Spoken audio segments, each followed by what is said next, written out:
Hai, selamat datang di kelas Tarot dan Oracle Online. Gue Nanda Salawati. Buat teman-teman yang baru pertama kali datang ke channel ini, silahkan subscribe. Hari ini kita akan lanjut bahas kalau belajar membaca tarot itu nggak sulit.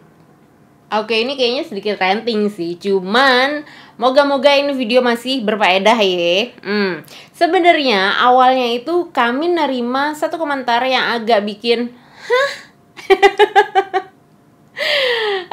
well, netizen plus 62 ya. Oke, lanjut. Ini komentarnya.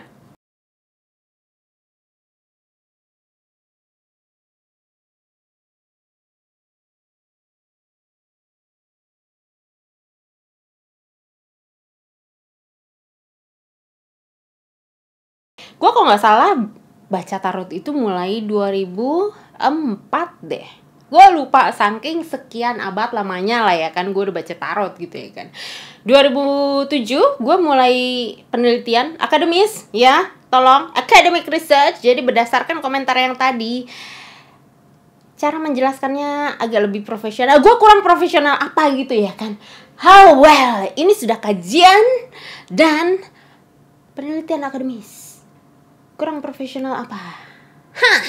Gini loh, gue balik lagi ngomong, ini cara yang kami jalani, ini cara-cara yang penuh dengan tantangan. Satu, perlu penelitian itu sendiri, ya kan? Perlu riset, perlu banyak sumber-sumber ilmiah lainnya yang butuh penterjemahan gitu ya kan. Yang kedua, butuh diuji. Yes, butuh diuji. 3, butuh peer review. Oke, diuji dengan kolega dengan latar belakang ilmu yang serupa. Itu banyak gitu loh. Belum lagi kalau mau dicetak, ada lagi gitu loh prosesnya. Jadi cara kami ini memang yang penuh tantangan, dan gue nggak mau yang teman-teman langsung discourage, yang kayaknya beberapa yang nggak semua ya, maybe oknum ya, yang harus banget, paham banget, hafal banget arti kartu tarot 78. Ada tarot yang 90, Bo. Terus ada yang vice versa ya kan, bolak-baliknya ya, belum lagi reverse lo baca. Tegak kebaliknya ya, hitung sendiri berapa makna yang mesti dihafalin gitu loh. Jadi memang ada beberapa pembaca tarot yang memang harus banget, saklek banget, harus hafal, harus benar-benar bulat-bulat, ditelan bulat-bulat, harus hafal mati. Well, kami aja yang meneliti kayaknya nggak sepenuhnya hafal, karena banyak kompleksitas di balik simbol itu sendiri, di balik makna itu sendiri. Dan gue nggak berharap orang-orang yang nonton ini langsung discourage, langsung minder, langsung nggak jadi belajar lah, susah, Bo. Gue gak ngarepin lo semua kayak gitu loh. Jadi kalau misalkan cara gue yang meriah, hello, gue mantan guru TK, jadi kalau misalkan gue meriah kayak begini, well, ini channel gue. Cuman gini, gue berharapnya adalah ini semua menjadi lahan dan platform yang teman-teman semua bisa fun, enjoy, nikmatin semua prosesnya. Karena itu tugas kami sebagai peneliti. 1, mengambil kesimpulan dari penelitian. Yang kedua, ini yang terberat. Tugas dari peneliti adalah menerjemahkan hasil penelitiannya ke orang awam yang nggak ngerti standar frasologi, yang gimana caranya ini bahasa ilmiah ini bisa diterjemahin dalam bahasa sehari-hari. Dan itu pun tugas gue buat menarik lo semua buat tetap nontonin sampai videonya selesai gitu loh. Jadi kalau misalkan gue kelihatannya kurang profesional, kurang serius, gimana ya? Jadinya gue bingung juga sih.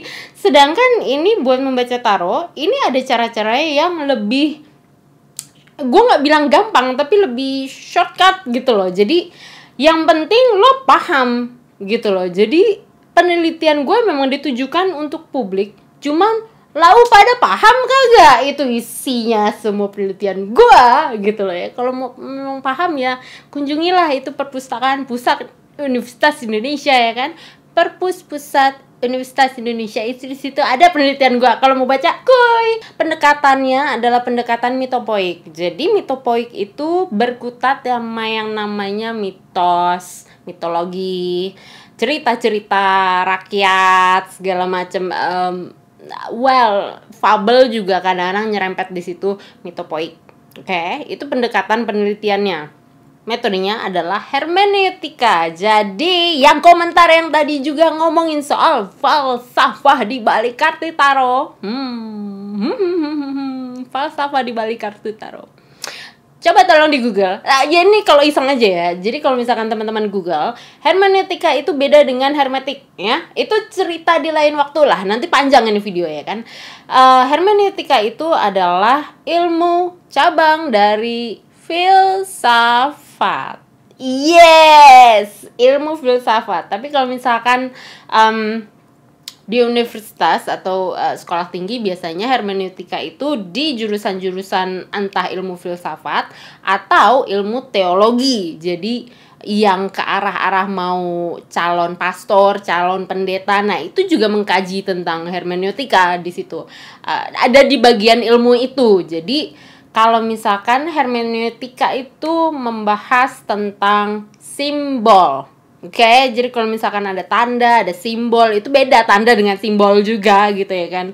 Jadi dengan metode hermeneutika dan pendekatan mitopoik, gue mengkaji tentang makna-makna simbolik di balik kartu tarot yang ada terpampang di kartu tarot. Jadi ini memang spesifik makna-makna simbolik. Oke?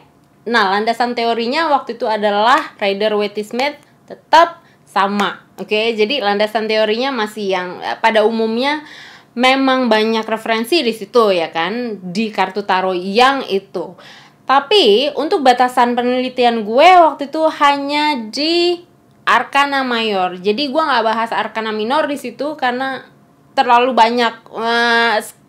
Setebel apa nantinya ya kan penelitian gue nggak tahu kalau misalkan gue lanjutin. Nah, karena kaitannya gue di program studi Rusia, memang Fakultas Ilmu Budaya dan program studi Rusia, sastra Rusia sebutlah ya kan. Jadi gue menelitinya memang Arkana Mayor di Russian Tarot of Saint Petersburg. Gue udah ada videonya untuk membahas kartu tarot itu, satu deck itu.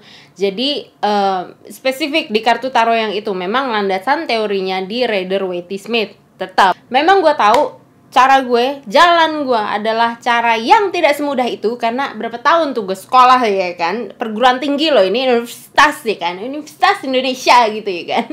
Jadi ini cara yang penuh dengan tantangan dan butuh waktu memang. Oke, jadi memang ini ilmiah. Jadi bukan yang online course, bukan yang kursus dengan mentoring dengan pembaca tarot yang lebih senior, enggak yang kayak gitu. Ini memang pure ilmiah gitu loh. Kalian semua netizen plus 62 yang menonton video ini jadi langsung sekolah, oh well, no problem gitu ya kan. Gue dukung kalau misalkan lo mau lanjut sekolah ilmu hermeneutika, cool, you go ahead. Cuman di sisi lain juga gue mikir gitu, nggak semua orang seberuntung gue buat mengkaji kartu tarot dan belajar tentang kartu tarot itu dari kacamata ilmiah di perguruan tinggi dengan penelitian akademis. Nggak semua orang seberuntung itu gitu. Memang ada beberapa peneliti yang memang memfokuskan diri untuk meneliti kartu tarot. Belum tahu kan? Mungkin video ini jadi salah satu cara gue mengapresiasi para pendahulu gue, peneliti pendahulu gue yang sebelum gue sudah meneliti kartu tarot. Yes, ada. Teman-teman kalau misalkan tahu atau kenal tarot wayang, di situ ada Ibu almarhum Ani Sekarningsih. Buku-bukunya gue nggak tahu itu buku-buku masih dicetak ulang atau enggak. Dari sisi antropologi, dari ilmu antropologi yang menulis itu almarhum, ada karyanya berupa tarot wayang di situ. Gue tahu itu bukan buat gue bekerja tarot itu. Gue nggak tahu. Teman-teman yang cocok, you cool, okay? Cool. Kalau emang cocok, gue tahu itu bukan buat gue. Cuman buku-bukunya itu penuh dengan ilmu, dan itu memang ilmu kajian antropologi gitu loh ya kan. Cuman beliau memang sudah mangkat, mendahului kita semua. Amat sangat disayangkan kalau misalkan buku-bukunya tidak dicetak ulang sama penerbitnya.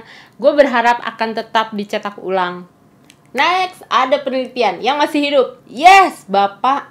Ini gue takut salah nih, gue baca ya namanya. Bapak Hisham A. Fahri. Gue eja ya. Hotel India Sierra Yankee Alpha Mike A. Alpha Fahri Foxtrot Alpha Charlie Hotel Romeo India. Gue takut salah, jadi gue eja dan gue cantumin juga di deskripsi. Kartu tarot itu dari sisi psikologis. Yes, ilmunya ilmu psikologi. Di situ ada ngomong juga soal Carl Jung juga kan. Jung itu kan ngomong soal pseudoscience ya kan. Itu ilmu banyak banget. Jadi mumpung beliau masih ada dan bisa lo tanya-tanyain, lo berguru ke sana gitu loh. Yang memang peneliti juga psikologi. Kalau misalkan gue memang penelitian gue memang hermeneutika. Oke. Gue ada di sosial media di mana-mana gitu loh. Lo bisa tanya jawab gue di komentar mungkin bisa. Cuman untuk orang yang masih ada dan membuka kesempatan untuk bergabung di komunitasnya, beliau ada komunitasnya. Kalau misalkan mau berguru, beliau memang dari sisi ilmiah gitu loh. Memang ada penelitiannya, ada bukunya dicetak, dan ada produknya berupa Tarot Nusantara. Jadi teman-teman Google aja namanya. Gue udah tahu ini video bakalan panjang banget sih. Cuman gue harap ini bisa ngasih teman-teman pilihan buat cara belajar kartu tarot yang memang agak hemat waktu, agak efisien dibandingkan cara kami sebagai peneliti ya di ilmu yang memang perguruan tinggi, Bo. Iya kan? Cuman kalau misalkan teman-teman memang sekarang sudah ada sedang belajar di perguruan tinggi dan mau meneliti, please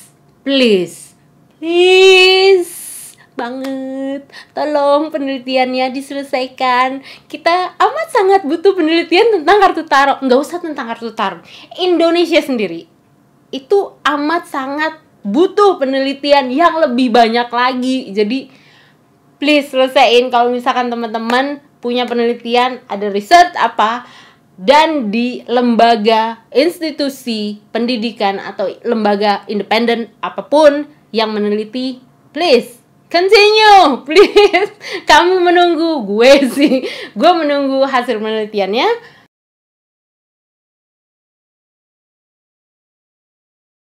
Jadi ini cara yang agak lebih hemat waktu menurut gue ya.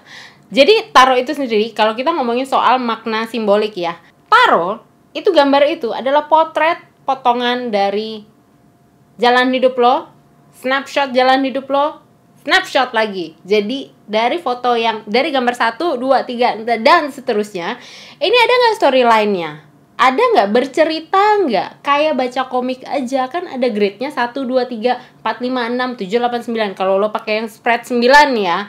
Jadi di situ juga lo bisa merangkainya itu lebih flowy. Dan kalau misalkan teman-teman mau Google itu banyak loh yang namanya template storyboard. Jadi kalau misalkan di Google storyboard template itu banyak readingnya, itu udah banyak banget yang free. Atau tanya sama teman-teman yang sinematografi, itu juga pasti ada gitu loh ya kan. Mereka pasti punya kurang lebih.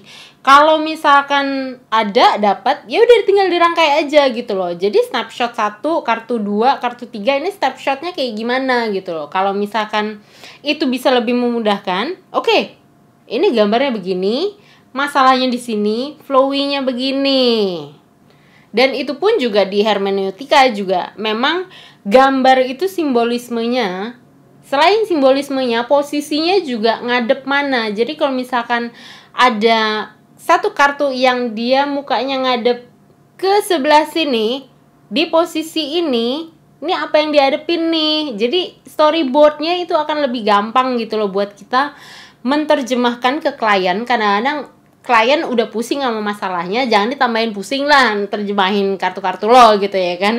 Jadi ini akan lebih mudah gitu loh, posisinya di mana, hadap mukanya kemana, badannya geser kemana, lindingnya kemana, itu akan lebih flowy. Jadi klien lo nantinya akan dapat solusi yang lebih efisien, efektif buat masalahnya.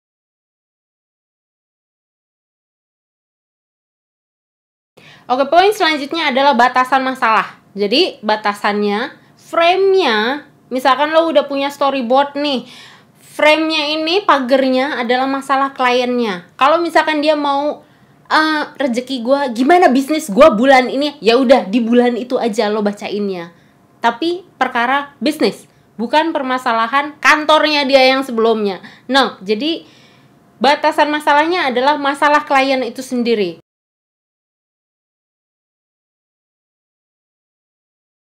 Kalau kita mau ngomongin solusi adalah reverse engineering. Oke? Jadi dari misalkan lo pakai spread yang 9 nih, tuh waga 4, 6, 7, 8, 9, ya kan? Kartu 9 ini tendensi hasil, ya kan? Ini poin awalnya. Jadi di kartu 1 reverse engineering dari kartu 9. Oke. Lo mau selesainya bulan ini kan bisnis lo. Oke, bulan ini tanggal segini, tanggal 31 misalkan, ya kan. Ntar tanggal 29 lo ngerjain ini, tanggal sini lo ngerjain ini. Tapi senternya fokus lo ada di kartu yang tengah. Itu bisa banget kayak gitu. Jadi ini reverse engineering dari poin yang menjadi tendensi hasil ke starting pointnya dia apa di kartu pertama. Jadi ini akan lebih flowy. Lo ada frame pola berpikir lo dengan klien lo, juga ada solusi yang step by step. Jadi klien itu nggak hanya yang solusi yang general banget, tapi ada step. Kalau misalkan di tengah jalan step ini nggak jalan, ada alternatif apa nih di atas bawahnya, lebih yang kayak gitu. Jadi cerita lo memang mengalir seperti itu dari starting awal sampai ke tendensi hasilnya kayak gimana. Kayaknya segitu dulu video kita kali ini. Gue tahu udah panjang banget. See you next time.